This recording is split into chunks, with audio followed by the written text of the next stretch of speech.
Hashtag pookie पापा कहा जाता है। पूकी मतलब प्यारा। जितने हमारे युवा भाई बहन हैं वो सबने प्यार दिया है, अपना आशीर्वाद दिया है। मैंने भी जल्दी शादी की है। मैंने भी जल्दी शादी की है। मैं उस समय 22 वर्ष का रहा हूँ। प्रेम विवाह सब घर वालों की राशि मर्जी से। आप इतने मजेदार जवाब देते हैं, घर में आपकी वाइफ नहीं कहती कि मेरे बातों का जवाब कब दोगे? हाँ, थोड़ा सा टाइम देते हैं, जितना भी खुद मिल जाए। आप भी अपना शो बनाए ना कोई। कमेंट क्या आते हैं, कपिल शर्मा का शो बंद करा के रहेंगे। भारती गाने का। पहले तो आज मैं कहूंगी राधे राधे। राधे राधे। आज गुरुजी मुझे मिलने आ गए हैं क्योंकि लाफ्टर शेफ में उन्होंने वादा किया था कि यस, और जब वो बात करते हैं ना, मतलब भारती नहीं कहते, बहन, भारती बहन, तो मुझे इतना अच्छा लगा कि इतने बड़े गुरुजी जिनके लिए लोग तरसते हैं वो आपको बहन कह रहे हैं, तो मुझे अलग सा ही आपसे लगाव हो गया। और इन्होंने कहा था कि जब मैं अगली बार मुंबई आऊंगा तो अपनी बहन के पास जरूर आऊंगा, और आज वो वादा पूरा किया गुरुजी आपने। पहले तो आपका बहुत बहुत स्वागत है आज हमारे इस पॉडकास्ट में। धन्यवाद। धन्य हो गए हैं, पावन कर दिया आपने हमारा पॉडकास्ट। और मैं सच कहूँ, हम आपके इतने वीडियोस देखते हैं क्योंकि ज्ञान, आई थिंक आज ना इंटरनेट पर हर जगह ज्ञान मिलता है, लेकिन ज्ञान के साथ एक मनोरंजन, एक थोड़ा लाइटली, एक किसी को मजाक में समझाना, वो जो आपका अदा है ना, वो उसके हम एकदम बहुत बड़े फैन हो गए। मतलब मेरे घर में लड़ाई हो गई, अभी मेरी नैनी आई बच्चे के साथ, दूसरी वाली कहती मुझे भी जाना है, मेरे बाबा जी को मिलना है, मेरे बहुत सारे सवाल है। मैंने बोला कोई बात नहीं, अगली बार हम उनको घर लेके आएंगे और फिर आप जितने मर्जी सवाल पूछ लेना। आज सच में बड़ी खुशी हो रही है और एक सवाल नहीं मन में आ रहा कि मैं आपसे क्या पूछूं। लेकिन मेरे बहुत सवाल है क्योंकि मैं सर आपको बहुत सालों से देख रहा हूँ, और जो आप स्पॉन्टेनिटी जो होता है ना कि एकदम तुरंत ही जवाब दे देना, वो मेरे को बहुत कमाल है। तो क्यों ना सर वहां से शुरू करें कि आपकी शुरुआत कहाँ से हुई? बचपन से ही हम गांव में पूजा करते थे मंदिर की, और गाय चराना, गाय की सेवा करना खेतों में जाके, तो ये बचपन से था। गांव में लोगों के साथ, बूढ़ों के साथ मैं दोस्ती ना हमेशा बूढ़ों के साथ करता था। मैं दोस्ती बराबर के लोगों के साथ नहीं करता था। अच्छा। क्योंकि बराबर के लोगों के साथ करोगे तो आपका नॉर्मल ज्ञान, बच्चों का कितना ज्ञान होता है, लेकिन आप एक उम्र दराज व्यक्ति से यदि दोस्ती करते हैं तो उसका जो अनुभव है, बड़े लोग जब बातें करते हैं, तो मेरे फैन जितने भी रहे, दोस्त रहे जितने भी, वो कोई 40 साल का, कोई 50 साल का, कोई 60 साल का बूढ़ों के संग बैठता था, तो उनके साथ अच्छा ज्ञान मिलता था। तो वो ज्ञान मैंने कम समय में उनसे ज्यादा सीखा। बराबर के लोगों की संगति करोगे तो क्या सीखोगे? उसको भी उतना ही पता होगा जितना आपको। हाँ, उसको ज्यादा लोगों से, बड़े लोगों से, जो सफल लोग हैं, तो मैं सफल लोगों के साथ बैठता था। क्या बात है, कितनी अच्छी बात है। जैसे बचपन में हम अपने बच्चे को दादा नानी दादी के पास वो बड़ी बड़ी चीजें समझाते हैं। इसलिए बच्चों को दादा चाहिए, दादी, क्योंकि देखिए एक उस कम उम्र में ज्यादा बड़े लोगों का ज्ञान जब मिलता है तो वो व्यक्ति सफल होए बिना रह नहीं सकता। देखिए छोटी सी कहानी मैं आपको सुनाऊं। एक गांव में आग लगी, एक गांव में लगी आग, तो सारे लोग गए भाग, पर जब सारे लोग भागे तो 2 लोग नहीं भाग सके। एक था अंधा, एक था लंगड़ा। अब अंधा जाए तो कहाँ जाए? जहां जाए वो आग की तरफ ही भागे, और लंगड़ा चाहे भागना तो भागे कैसे? तो सारे लोग भाग गए, पर उस जलती आग में 2 लोग मजबूर हो गए जलने के लिए, जिंदा जल के मरने के लिए। संयोग क्या हुआ? दोनों मिल गए, अंधा और लंगड़ा। दोनों बोले कि यदि हम एक दूसरे की मदद करें तो हम दोनों बच सकते हैं। तो अंधे ने कहा कि भाई मेरे पास आंख नहीं है और पांव तो है, पर लंगड़ा तो एक काम कर, तू मेरे कंधे पे आके बैठ जा। तो अंधे ने लंगड़े को अपने कंधे पे बिठाया और दोनों ही पार हो गए। अब इसको जीवन में समझना है कि अंधी होती है जवानी और लंगड़ा होता है बुढ़ापा। यदि हम जवानी में बूढ़े को अपने कंधे पे बिठा लें, मींस जवानी तो अंधी, हम तो डिसीजन ले ही नहीं पाते। जवान लोग निर्णय कहाँ ले पाते हैं? जवानी में डिसीजन नहीं होता क्योंकि अनुभव नहीं होता। करेक्ट। अनुभव किसे होता है? बूढ़ों को। और बूढ़े हो जाते हैं बुढ़ापे में लंगड़े, मीन्स धीरे धीरे चलना, लाठी लेके चलना। इसलिए बूढ़ों को अपने कंधे पे बिठाना मीन्स अनुभव हो बूढ़ों का और चाल हो जवानी की, तो संसार की आग से पार हो जाएंगे, बड़े से बड़ा डिसीजन लेके आप अपने लक्ष्य तक पहुंच जाएंगे। क्या बात है। क्योंकि आजकल की पीढ़ी का ये बहुत हो गया है कि वो बड़े बूढ़ों को, जिनको मोबाइल चलाना नहीं आता या जिनको इंटरनेट नहीं पता, उनको बेवकूफ समझने लगते हैं कि मम्मी पापा को तो अकल ही नहीं है। लेकिन मम्मी पापा को जो अकल है वो आपको तब आएगी जब आप उनकी उम्र के होंगे। बिल्कुल। सोशल मीडिया का ज्ञान, इंटरनेट का ज्ञान हो जाना अलग विषय है, लेकिन रियल जिंदगी का ज्ञान होना। आज देखिए बड़े बड़े डॉक्टर हैं, बड़े बड़े जज हैं, बड़े बड़े एडवोकेट हैं, बड़े बड़े इंजीनियर हैं, आर्किटेक्ट हैं, इतने बड़े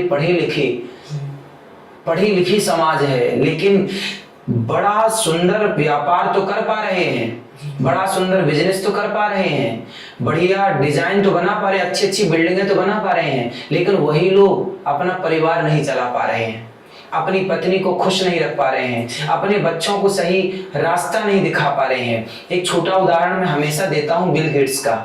बिल गेट्स जैसा सफल व्यापारी धरती पर कौन होगा, सफल बिजनेसमैन कौन होगा? उसने व्यापार चलाना तो सीख लिया पर परिवार चलाना नहीं सीख पाया, इसलिए 27 सालों के बाद बिल गेट्स की पत्नी ने तलाक ले ली।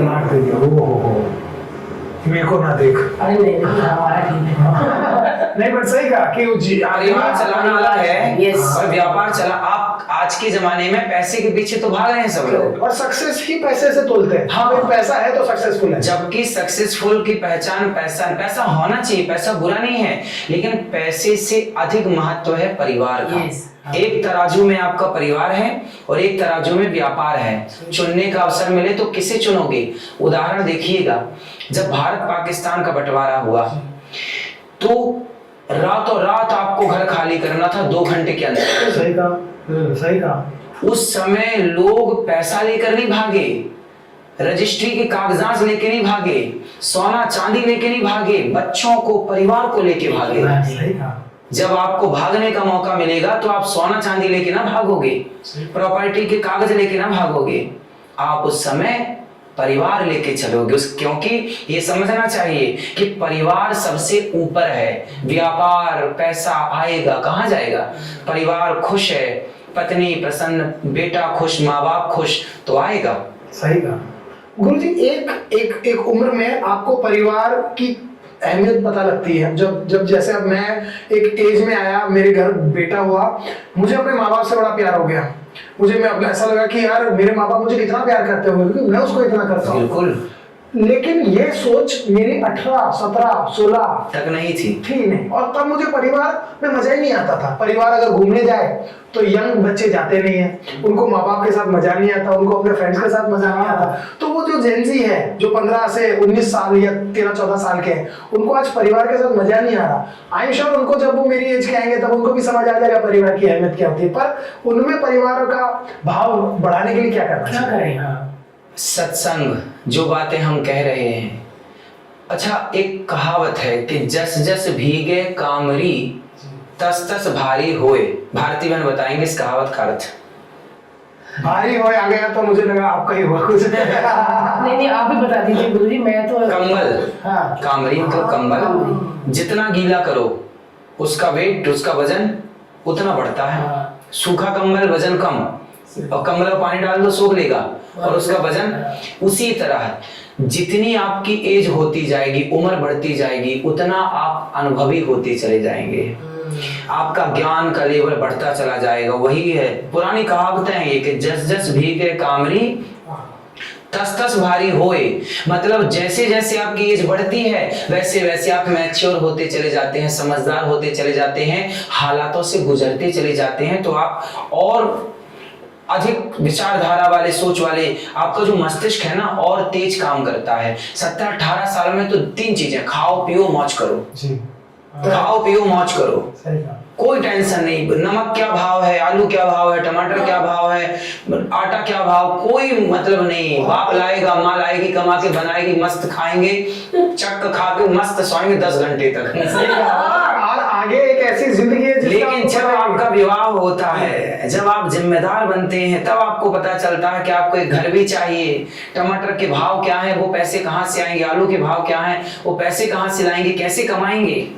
बाप की संपत्ति कहते हैं ना, बाप के टुकड़ों पे ऐश करना अलग बात है, सही कहा। खुद की मेहनत करके कमाना और बनाना अलग बात है। आज का यूथ ना बाप के टुकड़ों पे मौज कर रहा है, खुद की कमाई करना चाहिए। मैंने बचपन में एक चीज सीखी है और मैं सबको बताता हूँ कि कभी पिता की संपत्ति पर मौज नहीं करना चाहिए। मैं जब 17 साल का था तब से मैं कमा रहा हूँ। परिवार में रोटी बनेगी कि नहीं, आटा है कि नहीं, दाल है कि नहीं, चावल है कि नहीं, नमक है कि नहीं, ये मुझे देखना था। उस उम्र से मैंने 17 वर्ष की आयु में मुझे पढ़ना भी था, कॉपी भी अपने पैसे से खरीदनी है, साइकिल भी अपने पैसे से खरीदनी है, साबुन भी अपने पैसे से खरीदना हो, घर भी अपने पैसे से चलाना है। उस एज में जब जिम्मेदारी कंधों पे होती है ना, तब आप बहुत सफल होते हैं। और यदि 25-30 साल तक यदि बाप के टुकड़ों पे पलते रहे ना, तो वो समझ होने की जो एज है वो तो निकल जा रही है। इसलिए 20 साल में ना जिम्मेदारी आ जानी चाहिए। यदि आपने 20 साल में जिम्मेदारी प्राप्त कर ली, कंधे मजबूत होने लग जाएंगे, तो 20 से 5 साल 25 साल तक में आप थोड़ा मैच्योर हो जाएंगे, 25 से 30 में आप सफलता की ओर बढ़ेंगे। और यदि आप 30 साल में कदम बढ़ाएंगे सफलता की ओर, तो कब मैच्योर होंगे? जिस काम को आप कर रहे हैं उस काम को भी तो कम से कम 2-4 साल चाहिए। सही कहा, सही। बिजनेस आप कोई भी कर लीजिए, कोई भी काम करिए, उस काम का अनुभव प्राप्त करने में 4 साल तो गुजर जाएंगे आराम से, आराम से। सही। और तब आप 34 के होंगे और उसके 6 साल बाद आप 40। इसलिए आप कोई भी कार्य शुरू कर दें 20 साल से शुरू कर दें। बच्चों को 20 साल में बिल्कुल जिम्मेदारी दे के छोड़ दो, बेटा अब घर का दाल रोटी तुम्हें लाना है। बाप बिल्कुल हाथ पीछे कर ले, माँ हाथ नहीं बेटा अब ये घर तुम्हें चलाना, हम ये अब जैसे तुम सोते थे अब हम सोएंगे। करें, बैक में माँ बाप रहें, सपोर्ट करें, और जिम्मेदारी आगे बेटा तू जा, तू कमा के ला, हम तेरी कमाई खाएंगे, तू बता कहाँ से लाएगा। जब वो कमाएगा ना 100 रुपए या 1000 रुपए, तब फिर वो बाप के पैसे की इज्जत करेगा। वरना बाप के पैसे तो यूं पानी में बहाएगा, 5000 की शराब पी के आ जाएगा, सही। 1.5 लाख का मोबाइल रखेगा और गाड़ी लेगा तो चलाएगा क्योंकि अहमियत ही नहीं है। क्योंकि बाप की कमाई ना खुद की कमाई हो तो पता लगा कि डीजल क्या भाव है। सही कहा गुरुजी। ये आजकल हम जो शादियां जो लोग बहुत एज की बात करने लग गए हैं।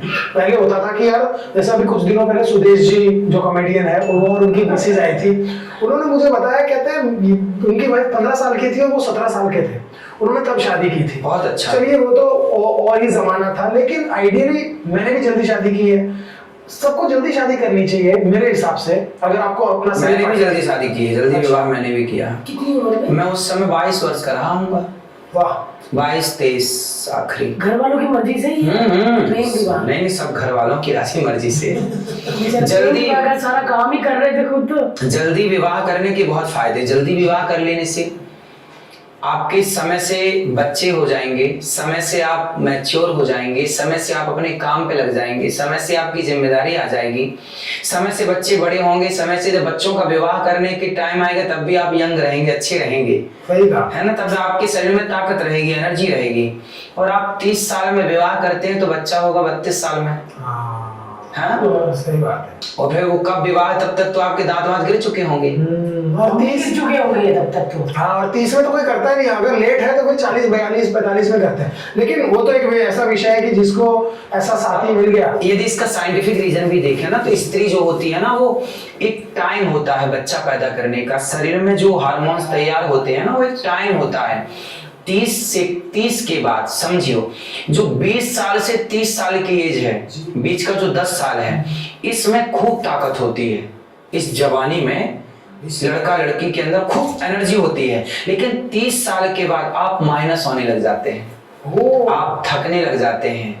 आपने देखा होगा कि आप पहले ज्यादा काम कर पाते थे, आपके अंदर पहले ज्यादा एनर्जी थी, अब आपकी एनर्जी डाउन होने लग गई है। पहले आप ज्यादा खाते थे, अब आप कम खाने लग गए हैं। पहले आप ज्यादा दौड़ लेते थे, अब आप कम दौड़ते हैं, क्योंकि 30 के बाद व्यक्ति माइनस होने लग जाता है। बहुत सही कहा, बहुत सही। थोड़ा ये माइनर है, लेकिन 40 के बाद तो बहुत तेजी से व्यक्ति माइनस होता है। अच्छा, मुझे लगा 40 के बाद फिर अच्छा से खाएंगे। नहीं, 40 के बाद हमारा खाना भी कम हुआ है ना, बहुत कम। और पहले मेरे को याद है, मैं सर रात भर जाग लेता था, पूरी रात जाग के लिख लेना। आजकल ऐसा जाग तो सिंपल है ना, शरीर भी तो एक मशीन है, ये भी तो पुरानी होगी, ये भी तो जंग लगेगी, ये भी तो खराब होगी, पार्ट्स खराब होंगे। क्यों? आया है सो जाएगा, राजा रंग फकीर, एक सिंहासन चढ़ चला, एक बंधा बंधा जंजीर। हाँ। तो कौन नहीं जाएगा, कौन नहीं गया। वो आपने अमेरिका में एक बहुत अच्छा जो नाचता था, क्या नाम था उसका, Elvis Presley. Michael Jackson. Michael Jackson जो था, उसने कितने सारे डॉक्टरों की टीम रख रखी थी अपने पास है। हाँ हाँ, माइकल जैक्सन का हजारों रुपए का तो रोज का खर्चा था। केवल जो पानी पीता था वो चेक करके पीता था। उसका सपना था कि मैं कम से कम 100-150 साल जीऊं, लेकिन लगभग 50 साल के पहले ही निपट गया। वो पर कांच में सोता था जिसके अंदर हाइपर ऑक्सीजन होता था। हाँ, वो खाता था जो, तो 4 डॉक्टर चेक करते थे पहले कि ये फूड अच्छा है कि नहीं, तब जाके खाता था। और अपनी होंठों को लाल रखने के लिए इंजेक्शन लगाता था, और सदा यंग जवान रहने के लिए खूब, उसके पास पैसों की कमी तो थी नहीं, लेकिन इतना पैसे वाला भी क्या पैसे से जिंदगी खरीद सका। सर लेकिन आजकल जो जीवन में जो दौर चल रहा है, इतना डिस्ट्रैक्शन है हर जगह। मतलब मैं फोन में हाथ देखूंगा तो मुझे चाय के फायदे भी पता चल जाएंगे, चाय के नुकसान भी पता चल जाएंगे, सीधा सोओगे तो हार्ट के लिए अच्छा नहीं है। इतने डिस्ट्रैक्शन से बचे कैसे? देखिए, गांव का जो पुराना तरीका था, जो पुराने लोग ना बहुत बड़े वैज्ञानिक तरीके से जीवन जीते थे। पुराने लोग जो होते थे, देखिए सबसे पहली बात है खुली हवा और स्वच्छ पानी। आपने कई बार देखा हो, मछली कई बार तड़पने लगती है पानी के अंदर, बीमार सी पड़ जाती है, खाना पीना छोड़ देती है, तो क्या बोला जाता है कि भाई पानी चेंज कर दो। मतलब वो पानी चेंज करने के बाद मछली अच्छी हो जाती है। वो दोष उस मछली में कहां से आया, वो कहां से बीमार पड़ी? पानी से। आप बीमार क्यों पड़ते हैं? उसके 2 कारण हैं। पहला आपका भोजन, दूसरा आपका पानी। यदि आप पानी अच्छा पीते हैं, ज्यादा अच्छा, मतलब अच्छी पूरा पानी मिलता है बॉडी को, और स्वच्छ पानी मिलता है, जो कि अस्वच्छ पानी है नहीं।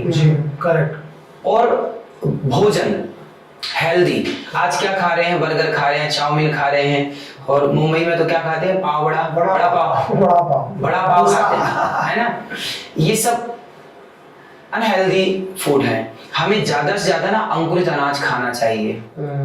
हमें सिंपल, पुराने जमाने में जो लोग खाते, पहले कहावत थी, मोटा खाओ मोटा पहनो, करेक्ट है ना, वो सब चीजें ना लागू करना चाहिए अपने घर में। अच्छा खाओ, बच्चों को हेल्दी चीजें खिलाओ। इसलिए पुराने लोग क्या करते थे, गाय रखते थे घर में, अपनी गाय, और गाय का दूध पीते थे। मैं खुद बचपन में गाय लगाता जाता था और दूध पीता जाता था, लगाऊं और पीता हूं, अभी भी पीता हूं। हमारी अपनी गौशाला है, गौरी गोपाल गौशाला, वहाँ 400 गौ माता सेवा होती है। मैं खुद लगाता हूँ, पीता हूँ, लगाता हूँ, पीता हूँ।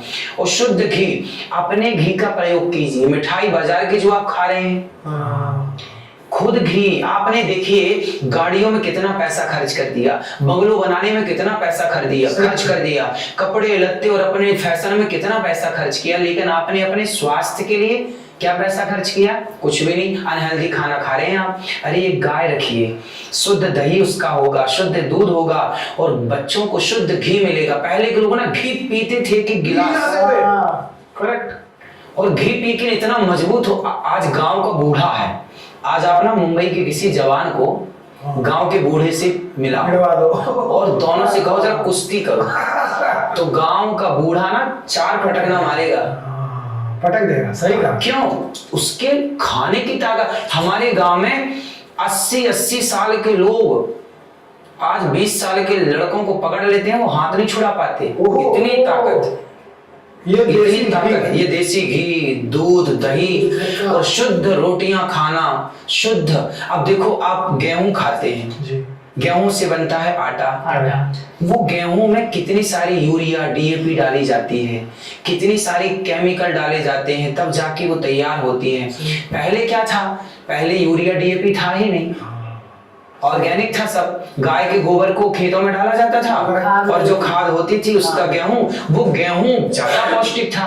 अब ये धान में किसान वो डालता है दवाई, तो सोचिए उस दवाई से ना जो धान के खेतों में सांप होते हैं, काले नाग, वो मर जाते हैं। सोचिए, सांप इतना जहरीला है, वो जहरीला सांप धान की वो दवाई को सहन नहीं कर पाता, सांप मर जाता है। तो जब जहरीला सांप मर गया, तो उसको खा के आप कितने जिंदा रहेंगे और स्वस्थ रहेंगे? इसलिए दवाइयों को बंद करना चाहिए, और ये जो भारतीय परंपरा रही है किसानी की, उसको लागू करना चाहिए। तब यदि लंबा जीवन चाहिए और स्वस्थ चाहिए तो, वरना फिर यूं तो हॉस्पिटल भर ही रहे। बात ही सही, आदमी 1 करोड़ की गाड़ी ले लेता है। गाय कितने की आती होगी सर यूजुअली? 20,000, 25,000, 50,000 और क्या। नहीं, गाय मेरे को तो बड़ा लेकिन सच मजा में हमारी बड़ी इच्छा है कि हम थोड़े साल काम करें, फिर ना जगह लेके, जमीन लेके, तो वहां पे हमारी 2 गाय हो, है ना। हमारा ऐसा गाय तो देखो सब प्रकार की है, 10 लाख की भी गाय आती है, 10 लाख की भी गाय आती है। ओहो, तो गाय सब प्रकार की है। गाय तो सभी देसी गाय हैं। वो आपके पास कितनी गाय है गौशाला? 400 गौ माता है, ओहो, जिसमें लगभग 100 नंदी घी है। बनता होगा। वो सभी घी 30,000 लोगों को भोजन बढ़ता है ना गौरी गोपाल में। 30,000 गौरी गोपाल में एक रसोई, देसी घी का? हाँ वो देसी घी सारी रोटियों में चुपड़ा जाता है। 1000 लोगों को गौरी गोपाल रसोई है। चलो भाई। पूरी दुनिया में सबसे बड़ी 5वीं रसोई गौरी गोपाल जी की रसोई है। ओहो, अखंड लंगर चलता है, कोई भी आओ सब खाओ। 30,000 लोग पर डे पाते हैं और वो घी सारी रोटियों में चुपड़ा जाता है। वाह वाह वाह वाह। चलो भाई प्रिंसी, रेडी हो जा। हम तो आएंगे आएंगे यार, गौरी डेफिनेटली। गोपाल आइए। और वहाँ जो सेवाएं चलती हैं, सबको भरपेट भोजन मिलता है। 285 वृद्ध माताएं हैं, उन माओ की रोटियों में घी। 150 बच्चे पढ़ते हैं निःशुल्क। जो बच्चे माँ बाप गरीब परिवार से हैं, वो बच्चे गौरी गोपाल गुरुकुल में रात सबकी सेवा करता है। नहीं नहीं सर, मैंने बड़ा सुना है कि आप कल ही मैं किसी से बात कर रहा था, मैं कहा यार आ जाए हमारे यहाँ, अगर पधारे तो बड़ा मजा आएगा। उन्होंने कहा अरे उन्होंने वहां पे वृद्धाश्रम, गायों की सेवा बोले बड़ा किया है। वो तो इंटरनेट पे है ही नहीं, इंटरनेट पे चलते हैं आपके जोक्स, इंटरनेट पे चलते हैं मस्ती मजाक, बट ये बात है कि एक हाथ से दो तो दूसरे हाथ को पता ही नहीं है। जैसे इंटरनेट पर ये आपका रूप पता ही नहीं है कि आप इतना दान करते हैं, इतना धर्म कर्म का काम करते हैं, लेकिन हम आते हैं उस पर जहां पर लोग आपसे सवाल पूछते हैं और इतने ऐसे ऐसे सवाल मतलब मैं वही कह रही हूँ कि इंस्टाग्राम पे हम बोलते हैं कि जो आजकल के जेंजी बच्चे हैं, उनकी रील्स बहुत आ रही हैं। आपने सारे जेंजियों को घर बिठा दिया। जैसे स्क्रॉल करो सुबह, मतलब सुबह जैसे इंस्टाग्राम खोलो, गुरुजी मेरी बेटी पढ़ती है, तुरंत ही आपका कोई आएगा, फिर एक गाना लगेगा और हंसते हुए हम उठते हैं। मतलब गुरुजी आज मतलब ये हो गए 3-4 महीने, तब से सारा सोशल मीडिया आपने टेक ओवर कर लिया है। फनी इतनी चीजें, मतलब ऐसे ऐसे लोग। सच में कोई बताइए ना, कोई ऐसा किस्सा या कोई ऐसी किसी की समस्या जो आपने कहा कि यार ये कैसे समस्या लिया है? क्या है, वहां पे ना हम प्रश्नोत्तरी करते हैं, प्रश्नोत्तरी प्रोग्राम चलता है। कोई भी आता है तो वहां माइक दे दिया जाता है, आपको जो पूछना है आप पूछ लीजिए। यदि हमसे बनेगा तो आपके प्रश्न का उत्तर दे देंगे, नहीं बनेगा तो राधे राधे। तो वहां पे लोग पूछते हैं, जिसको जो पूछना है कि हमारी ये समस्या है, ये हमसे जो बनता है समझा देते हैं। तो यही चलता है। तो किसी का हमने तो पूछ लिया, वो लाइव चलता है प्रोग्राम, लाइव करेक्ट। तो फिर उससे लोग निकाल लेते हैं अपने अपने मतलब की चीज, सारे निकाल लेते हैं सारे। गुरुजी मेरा पति मुझसे प्यार नहीं करते, जब देखो मंजन करते रहते हैं। वो भी कितना फनी था, मंजन करते हैं, मंजन करते रहते हैं यार बहुत। है ना? और लोग इतने भोले हैं। ये देखिए हमने सबने देखा हुआ है। यहाँ से पता चलता है कि हमारी जनता कितनी भोली है। उन्हें बस अपने समस्याओं का समाधान चाहिए और वो आपको इतना प्यार करते हैं कि वो अपनी सारी समस्याएं लेकर बैठ जाते हैं। एक बच्ची, एक लड़की का भी था कि हम पढ़ना चाहते हैं लेकिन हमारे माँ बाप हमें पढ़ा नहीं रहे। फिर उसकी माँ खड़ी हुई, वो पकड़ती, गुरुजी ये फेल हो गई थी। फिर पता चला वो पढ़ाते जाते थे। वो कहता है हमारे फेल हो गई थी, लेकिन बहुत आज इतना एंटरटेनिंग लग जाता है आपको। एक हैशटैग पूकी बाबा कहा जाता है, आपको पता है? जी। तो वो क्या मतलब क्या होता है? पूकी मतलब प्यारा। जैसे पोकेमोन। अच्छा, क्या तो ये आजकल के ही बच्चों ने दिया होगा ना? तो लोगों का प्यार है ये, जो जितने हमारे युवा भाई बहन हैं सबने प्यार दिया है, अपना आशीर्वाद दिया है। सच में मैं सबके आशीर्वाद को स्वीकार करता कहूंगा हूँ कि प्लीज आप ऐसे ही रहना, आप बदलना नहीं। हाँ। क्योंकि आप हमको ऐसे इतने प्यारे लगते हैं, इतने क्यूट लगते हैं। और आपकी बातें क्या होता है ना कि आप जब परेशान होते हो ना, और अगर आपको ज्ञान के साथ थोड़ी हंसी मिल जाए ना, तो उससे बड़ी बात कोई नहीं हो सकती। क्योंकि ज्ञान तो हर जगह मिल रहा है, हंसी बहुत कम मिल रहा है। मतलब मैं कहूँ कि आपको सुनने का मजा आता है। ऐसा लगता है कि इसका जवाब दिया, अभी ये आंटी खड़ी होकर कुछ पूछेगी, फिर उनका ये जवाब आएगा। मतलब कहते हैं ना कि कई लोग ना सत्संग में जाके ऐसे होते नहीं, राधे राधे, जब राधे राधे करो ना, राधे राधे, वो ऐसे करते सत्संग में सब ऐसे होते हैं कि मुझे माइक मिले, मुझे माइक मिले। हाँ। कभी ऐसा हुआ गुरुजी किसी ने ऐसा सवाल पूछा वो आपकी भी हंसी निकल जाती? बहुत बार लोग सवाल करते हैं तो हंसी आ जाती है। पति पत्नी के केस बहुत आते हैं ना? हाँ पति, मैं तो कहता हूँ कि मेरे पास पति पत्नी वाले केस आ जाएं तो सारे तलाक बंद हो जाएंगे, मैं तलाक नहीं होने दूंगा।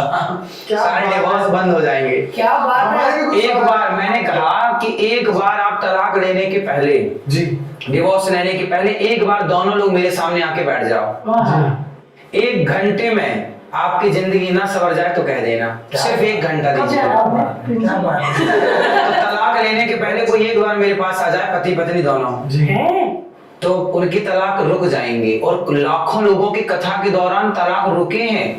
सही कहा। लाखों लोगों ने शराब छोड़ी, गुटखा छोड़ा, नशा छोड़ा, और डिप्रेशन के तो लाखों लोग बिना डॉक्टर, बिना टैबलेट, बिना इंजेक्शन के डिप्रेशन की बीमारी खत्म सत्संग से। क्या? आप मेरे सामने 7 दिन बैठ जाइए, डिप्रेशन छू मंतर हो जाएगा। सही कहा, सही कहा। और ये डिप्रेशन हमने सुना ही नहीं था तब तक जब तक हमारे दादा दादी, नाना नानी, माँ बाप सत्संग में जाते थे। सत्संग से जुड़ी रहेंगे तो डिप्रेशन होगा ही नहीं। मैं खुद सत्संग छोड़ दिया आज की यूथ ने, करेक्ट, और वो गलत राह पर चल पड़े। यूथ ने तो छोड़ा ही छोड़ा है, माँ बाप ने भी छोड़ दिया। हाँ, माँ बाप ने भी छोड़ा। हमारे माँ बाप ने भी सत्संग छोड़ दिया है। पहले तो शाम को 5 बजे मंदिर जाना होता था, वहाँ कथा सुनते थे। कथा में हर दिन कोई ना कोई बोध मिलता था, वो बोध घर पे आके अपने बच्चों को सुनाते डिस्कस होती थी बातें, होता था, या बच्चे जाते थे बाल संस्कार केंद्र। पहले क्या था ना, सावन का महीना आता था ना तो पूरे गांव में सबके घर रामचरितमानस का पाठ होता था। सही कहा। पूरे गांव में सार्वजनिक रामचरितमानस पार्टी यार, सावन आ गया। देखने वालों में से कितने लोगों ने रामचरितमानस का पाठ सुना है? पढ़ा तो बहुत दूर की बात, सुना भी नहीं। आजकल क्या है कि समय मिला तो पार्टी करने चले गए, किटी पार्टी, फलानी पार्टी, है ना, मॉलों में चले गए, वार में चले गए, और ना जाने क्लबों में चले गए। पहले के लोग क्या करते थे, साथ में बैठ के ना रामचरितमानस का पाठ करते, फिर उसमें ना राम जी के बारे में डिस्कस करते, रावण के बारे में डिस्कस करते, है ना, और सबरी के बारे में डिस्कस करते, आत्मचिंतन करते, आज तुमने क्या सीखा, आज तुमने क्या पाया। बच्चों से पूछते थे, सही बेटा बताओ रावण ने सीता मां को क्यों चुराया, बेटा बताओ शबरी ने ऐसा कौन सा पुण्य किया कि राम घर चले गए शबरी के। तो बच्चे ना दिमाग लगाते थे कि क्या क्या, वो पढ़ते थे। सही कहा। वो इसका आंसर ढूंढने के लिए पहले गीता प्रेस की पुस्तक आती थी कल्याण, जी, नाम सुना आपने कभी?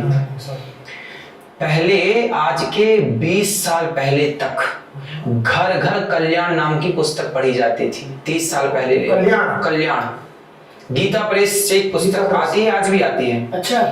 उसमें सारे वेदों पुराणों के रहस्य और कथाएं बढ़िया। पहले टीवी नहीं थी, मोबाइल नहीं था, लोगों को समय गुजारना था, कहाँ गुजारे? तो गीता प्रेस की कल्याण पढ़ करके पहले उपन्यास, मुंशी प्रेमचंद जी का गबन गोदान, पंच परमेश्वर, ये कहानियां, पहले कहानियां और उपन्यास और ग्रंथ, लोग इन्हीं को पढ़ते थे। और पढ़ के ना केवल पढ़ते नहीं थे, जो पढ़ते थे उस सत्य को जीते थे, उस राह पर चलते थे। पहले के लोगों में कहते ना, पहले घर कच्चे थे, कच्चे घर समझते हैं ना, मिट्टी के खप्पर वाले। पहले घर कच्चे थे पर रिश्ते पक्के थे। आज घर पक्के हैं पर रिश्ते बहुत कच्चे हैं। बहुत सही कहा। पहले जब पानी बरसता था ना तो पानी टप टप अंदर टपकता था घर के अंदर, है ना पूरा। हमारी माँ बताती थी कि जब बारिश होती थी ना बेटे तो हम दूसरों के घर में जाके सोते थे, पूरा घर गीला हो जाता था। पानी खप्पर वाला था तो अंदर खप्पर टूट जाते थे या फिर खिसक जाते थे तो पानी अंदर। तो ये दिन हमने देखे हैं, वो गरीबी हमने देखी है। और उस दौर में ना पहले के लोग ऐसे रह के भी बड़े खुश थे, पहले प्रसन्नता थी। आज सब कुछ होके भी ना लोग उदास हैं, खिन्न हैं। और ऐसी स्थिति तो आज जो डिप्रेशन में लोग हैं उनकी ऐसी स्थिति तो है भी नहीं कि उनका छत टपक रही है। वो तो गाड़ियों में घूम रहे हैं, 2-2, 3-3 लाख पगार कमा रहे हैं, फिर डिप्रेशन में है। तो वो कहीं ना कहीं एक बहुत अजीब बात लगती है।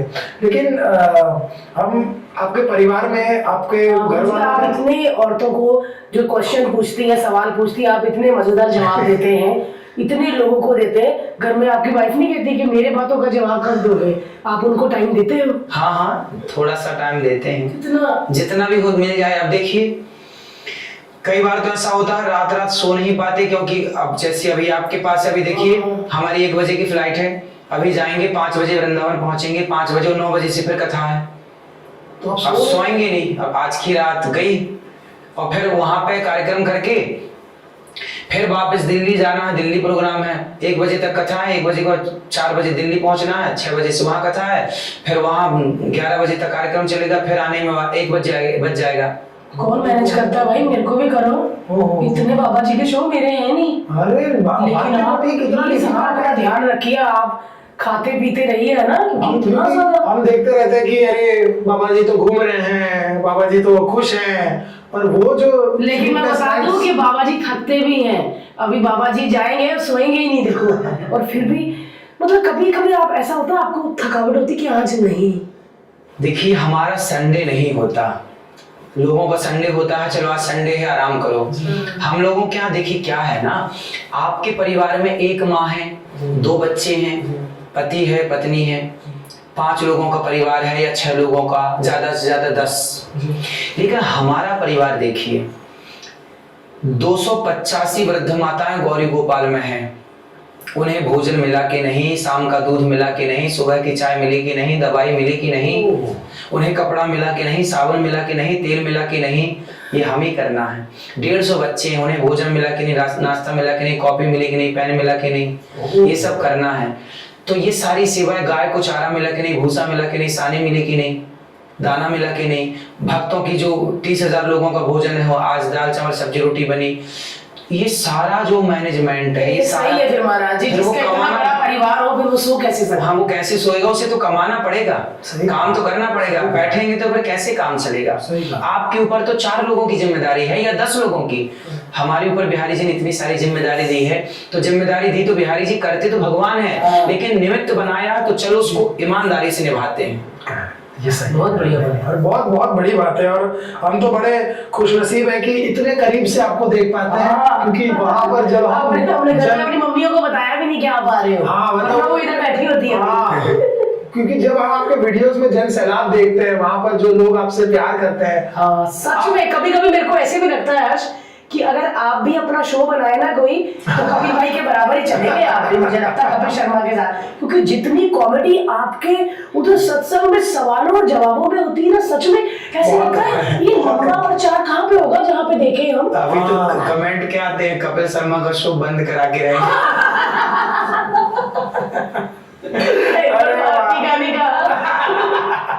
लेकिन सच में यार आपको गुरुजी जब ऐसा होता है, लेकिन अच्छा है, कपिल शर्मा भी बहुत अच्छा काम, आप लोगों ने, भारती ने, कपिल ने, कृष्णा ने, सबने बहुत अच्छा काम किया। पूरे देश को नहीं, पूरे विश्व को आप लोगों ने हंसाया। भारती बहुत छोटी थी, जब आप बहुत छोटी सी थी, जब आप आती थी शो में और हंसाती थी, छोटी सी गुड़िया थी आप उस समय, वो शो हमने देखे हैं। और कपिल शर्मा, कपिल, कृष्णा, आप लोगों ने बहुत अच्छा पूरे देश को ना मुस्कान से भर दिया है। बहुत आपने हमारा थोड़ा सा काम ले लिया है, सच में तो ले लिया भाई, ये तो है। हमारा इधर भी बराबर में चल रहा है, कोई दिक्कत नहीं है, आपके आशीर्वाद से बहुत अच्छा चल रहा है, बहुत चलेगा। और आप जिस शो में आए थे हमारे, जी, उस दिन की रेटिंग बहुत ज्यादा गई है। जिस दिन गुरुजी आए हैं बहुत अच्छी रेटिंग आई है, और आपके आशीर्वाद से सीजन 2 आ रहा है, अब नया सेट बनेगा, नए लोग आएंगे और आपको फिर से आना है। बिल्कुल आएंगे हम तो कलर्स को कहेंगे कि फिर से बुलाओ। मतलब ऐसा लगा ही नहीं कि कोई, कभी कभी कोई बाबा जी आते हैं ना तो सब डर जाते हैं, ज्यादा हंसे, ठुमका लगाएंगे ना, ये तो खुद ही राधे राधे सब। हम इन्होंने खीर बनाई उधर जन्माष्टमी पे आए थे, धनिये की खीर बनाई, मुझे अभी भी याद है, मैं साल मखाने और धनिये हम दोनों ने एक साथ बनाई। बहुत ही अच्छा एपिसोड था, आप लोगों ने देखा? सबने देखा उस एपिसोड को, सबने देखा और खूब बार बार देखा, क्या बार देखा लोगों ने। क्या बात है, नहीं वो तो बहुत कमाल था और बहुत ही मजा है वहां पर आपको ऐसे खुले अवतार में देखकर, बहुत अच्छा लगा। लेकिन आप कभी, आपका मन नहीं करता कि मैं छुट्टियों पर जाऊं, कहीं विदेश जाऊं, बीच पर थोड़ा बैठूं? विदेश में लंदन गया था कथा करने, मैं बाहर जाता हूँ कथा करने जाता हूँ। मैं खुश हो गई, कहते बीच में मैं लंदन गया था, मैंने बोला यस, घूमने कहते कथा करने, क्योंकि एक लॉजिक है सर, हम मानते हैं कथा आप प्रभु की भक्ति है, पर आपका भी तो बनता है कि आप घूमने जाए, आप हॉलिडे करें, आप 2 दिन रिलैक्स करें। आप बताइए आपको कहाँ जाना है? आपको आपकी बहन लेके जाएगी, क्या करेंगे वहां पर जाके? नहीं पर आप कहीं सारे सवाल बहन पूछेगी उधर। नहीं, मेरी बहन तो अच्छी है भारती, और मेरा देखिए मन ही नहीं होता कहीं, मेरा ना एक एक मिनट ना मैं बर्बाद नहीं करना चाहता। मैं एक बात बताऊं, क्या बात है? मैं दो चीजें सबको बोलूंगा, आपको भी और आपके सारे दर्शकों को। देखो, दो चीजें बर्बाद मत करो। समय बर्बाद मत करो। पहला, समय बर्बाद मत करो, और दूसरा, अपने काम से खूब प्यार करो। जो काम करते हो आप, जो भी आप करते हैं, जो भी ईश्वर ने आपको जिम्मेदारी दी है, उसे इतना प्यार करो, इतना प्यार करो। मैं अपने काम को, मैं भागवत जी करता हूँ, भगवान की कथा सुनाता हूँ। मैं अपने काम से इतना प्यार करता हूँ कि यदि मैं कथा ना सुनाऊं तो मैं बीमार पड़ जाता हूँ। मैं एक बात बता दूं आपको, आज पहली बार, क्या बात? यदि मैं कथा ना सुनाऊं, यदि कोई कह दे कि आप कथा नहीं सुनाएंगे अब, तो आप ये समझ लीजिए मैं मर जाऊंगा। ऐसे मत बोलिए। मतलब इतना प्रेम है कि क्या बताएं, मैं अपने काम को नहीं छोड़ सकता। सच में ये तो ऐसा लग रहा है कि मन की जब बात मैं है। सोता हूँ, कई बार मैं सपने में कथाएं कहता हूँ, सपने में, और सपने में कई बार मुझे ऐसा सत्संग हो जाता है संतों का, सपने में पता नहीं कहीं भी जा सकते हैं, तो बहुत सारी बातें ज्ञान की मेरे को सपने में मिल जाती है, जो मैं बाद में बताता हूँ कि देखो आज मैंने सपने में ये पाया। कभी भगवान का दर्शन मैं कर लेता हूँ, कभी मैं तीर्थों का दर्शन कर लेता हूँ स्वप्न में। तो मैं स्वप्न में भी अपने काम से ही सोता हूँ कि स्वप्न, भगवान हे प्रभु आज सपने में आइएगा, दर्शन दीजिएगा और कुछ मुझे रास्ता बताइएगा, तो वो सपने में मार्गदर्शन मिल जाता है। 100% इस बात से बिलीव करता हूँ, क्योंकि आप कभी कभी जिस चीज के बारे में बहुत ज्यादा सोचते हो, बहुत मंथन करते हैं, और आप जब रात को सो जाते हैं तो वो विचार हकीकत में बनकर आप एक अलग डायमेंशन में चले जाते हैं। इसलिए सब आजकल क्या है ना, लोग कहते हैं महाराज जी हमारा काम में मन ही नहीं लगता। लोग क्या कहते हैं, महाराज जी हमारा काम में मन, अरे भाई जब मन ही नहीं लगेगा तुम सफल कैसे होगे? काम से प्यार करो तो काम आपसे प्यार करेगा, और वही काम आपको सफल बनाएगा। इसीलिए जब आप प्यार नहीं करते, जैसे आप कॉमेडी करती हो बहन, जब आप करती हो कॉमेडी तो आप ना प्यार करती हो ना अपने काम से, दिन रात उसके बारे में सोचती हो, तब आप अच्छा कर पाती हो। जब आप काम से प्यार करती हो ना, तो वो काम भी आपसे प्यार करने लग जाता है, और वही काम आपको सफल बनाता है। यदि आप सफल हैं तो इसलिए कि आपको अपने काम से प्यार है। सच में बहुत प्यार है। आपने जो कहा ना कि अगर मुझे थोड़े दिन कॉमेडी करने ना मिले या शूटिंग करने मिले, हाँ। तो शायद मैं भी मर जाऊंगी या मैं बीमार पड़ जाऊंगी। हाँ। पीछे जी ऐसा वक्त था जब कोविड में काम नहीं करते थे हम, तब सच में मेरी मैं उदास रहती थी। मुझे ऐसा लगता था सब था, घर था, पति था, प्यार करते थे सब लोग, पैसे भी थे, कोई ऐसा भी नहीं था, पर ऐसा था कि कुछ छूट रहा है मेरे से, मैं खत्म हो रही हूँ, ऐसा होता था मुझे। जैसे कोविड गया, काम आया, ऐसा लगा कि पौधे पे पानी दे दिया किसी ने, फिर से हम खिल गए, कॉमेडी कर रहे हैं, वही वाला हाल है। काम से प्यार करिए और समय ना गवाइए। आजकल ना लोग व्यर्थ में समय गवाते हैं, कुछ काम नहीं है तो गप लड़ा रहे हैं, बुराई कर रहे हैं, निंदा कर रहे हैं, चुगली कर रहे हैं। अरे जो समय आप गवा रहे हैं उस समय में आप अपनी सफलता के प्रयास कर लीजिए, आप अपने लिए कोई बेहतर प्लानिंग कर लीजिए और सफल हो जाइए। यदि आप सफल हो गए ना, तो आपके माँ बाप का सपना पूरा हो गया। आपके माँ बाप की आंखों में खुशी के आंसू गिरने लग जाएंगे, मेरा बेटा सफल हो गया। भारती बहन सफल हुई तो माँ बाप खुश हो गए, मेरी बेटी सफल हो गई। आप सफल हुए, आपके माँ बाप रो पड़े, मेरा बेटा सफल हो गया। अरे हर बेटे को चाहिए कि आप सफल होके और अपने माँ बाप को खुश करिए। माँ बाप तब तक खुश नहीं होंगे जब तक आप सफल नहीं होते। तो आपकी डिग्रियां कितनी भी हैं, क्या फर्क पड़ता है? आप सफल होइए, आप समाज के काम आइए, आप लोगों के काम आइए, किसी के काम आके दिखाइए, तब मैं मानूंगा कि आप सफल हो गए। किसी के काम आइए। और सफलता का एक मूल मंत्र, सफलता मैं तब आपको सफल मानूंगा जब आपके बच्चे की फीस आपके पिताजी ना भर रहे हों, आपकी अपनी कमाई से आप अपने बच्चे को पढ़ा रहे हैं, आप अपनी कमाई से अपने लिए घर बनाएं और पिताजी से कहें, पिताजी देखो लोग क्या करते हैं, आज के नौजवान बच्चे महंगे कपड़े पहनते हैं, महंगी घड़ी, महंगा मोबाइल, महंगी गाड़ी। इसकी जरूरत नहीं है, महंगी गाड़ी कितनी भी ले लो, 1 साल के बाद वो आधी की हो जाएगी। 10 लाख की गाड़ी 5 लाख की हो जाती है अगले साल। करेक्ट। क्या नहीं होगा आधा? आप एक घर लेंगे ना आज, तो अगले साल वो 1.5 गुना बढ़ जाएगा या 2 गुना बढ़ जाएगा। आज यदि आपने 1 लाख का घर लिया है तो वो 2 लाख का हो जाएगा अगले वर्ष। सही कहा। 3 साल बाद वो 5 लाख का हो जाएगा। इसलिए आप सफल तब माने जाएंगे जब अपने लिए घर ले लेंगे, प्रॉपर्टी लेके डाल दीजिए, भले किराए से दे दीजिए, 2 पैसे आते रहेंगे, सफलता के सूचक हैं। करेक्ट। आप बिजनेस करिए, आप अपने बिजनेस में आगे बढ़िए, आप अपने लिए दुकान ले लीजिए, आप अपना कारोबार स्टार्ट कर लीजिए और माँ बाप को सरप्राइज दीजिए कि देखिए मैंने काम कर लिया। माँ बाप खुशी से नाचें, मेरा बेटा सफल हो गया, मेरी बेटी सफल हो गई। ये करिए। ये फैशन में लड़के मोबाइल चला रहे हैं, गाड़ी चला रहे हैं, गाड़ी खरीद, लड़कों को देखो मैं 1.5 लाख का मोबाइल चलाता हूँ। क्या करोगे? मोबाइल बाप की संपत्ति का है, वो तुम्हारे बाप का, तुम्हारा नहीं हो। सही कहा। और कल जब ये फोन 2.5-3 लाख का हो जाएगा 5 साल 10 साल बाद, तो आप नहीं खरीद पाओगे क्योंकि आपको तो आदत पड़ी हुई है। आजकल क्या है, लोग जमीन बेच बेच के अपनी गाड़ियां खरीद रहे हैं, अपने शौक पूरे कर रहे हैं। मैं पूछता हूं कि आपने जमीन बेच दी गाड़ी के लिए, अपने शौक के लिए। अब मैं कहता हूं कि जो जमीन आपने बेची है, क्या आप उसे वापस खरीद सकते हो? इसलिए बाप दादाओं की संपत्ति बिगाड़नी नहीं चाहिए, बनानी चाहिए। बनानी चाहिए। सही कहा यार। नहीं, ये तो, और वो बहुत कुछ बच्चे तो समझदार हैं, पढ़ लिख कर आगे बढ़ रहे हैं। कुछ लोगों को ये है कि यार अब तो अपने शौक पूरे करने हैं, अब तो पूरे करें। अब तो शौक पूरे करना बुराई नहीं है, शौक पूरे करिए। हमने ये नहीं कहा कि शौक पूरे मत, शौक करिए, अपनी कमाई से करिए।